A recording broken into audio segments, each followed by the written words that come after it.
Dunia bukan untuk dinikmati dan dikonsumsi. Kehidupan dunia untuk berinvestasi demi kepentingan abadi selama-lamanya.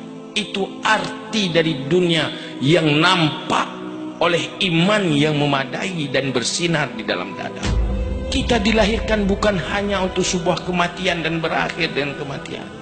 Manusia sukses dalam hidup di saat mampu memanfaatkan hidup ini untuk berinvestasi sebanyak-banyaknya untuk kebutuhan di akhirat yang tiada berakhir.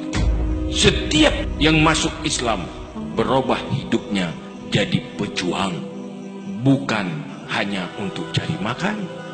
Mereka tidak pernah mempersoalkan lapar. Kemiskinan tidak pernah menghalangi mereka menjadi pejuang dan pengukir sejarah.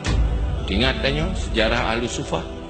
Uro malam ba'aki limang Rasulullah hanya ingin menyelamatkan ajaran Islam, menyelamatkan wahyu, menyelamatkan Al-Quran, menyelamatkan ilmu yang diberikan oleh Rasulullah, sehingga mereka tidak pernah beranjak dari tempat itu untuk cari makan, membuat orang lain salah persepsi, dipikir Ahlus Sufahnya orang kaya-kaya. Mana mungkin urang gatian tajak bengah pinainan, tajak tepuk pinainan, malam pinainan. Pasti kanyan orang yang sudah tidak usah cari uang, pasti orang kaya, tinggal makan-makan saja. Padahal kan kawaurau hanabu, sehingga dipuji oleh Allah. Yahsabuhumul jahiluna aghniya minat ta'affuf. Ikira li urang hanat usah urangnya dipikirnya urang kaya-kaya. Pakan ta'affuf iffah, tidak pernah mengadu nasib, tidak pernah mengeluh.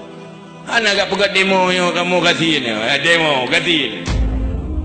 Banyak orang yang kaya tetapi tidak tahu, mereka tidak memberi karena menganggap ini juga orang kaya. Benar, mereka sebenarnya orang yang sangat kaya. Yang kaya adalah hatinya dan akhlaknya, kaya kesabarannya, kaya ketegarannya.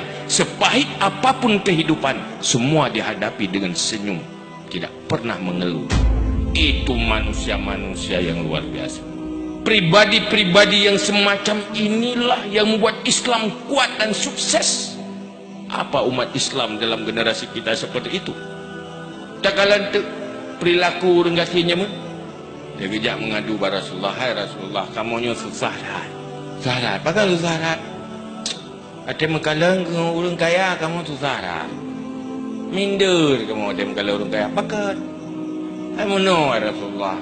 Allah berkali Allah, fastabik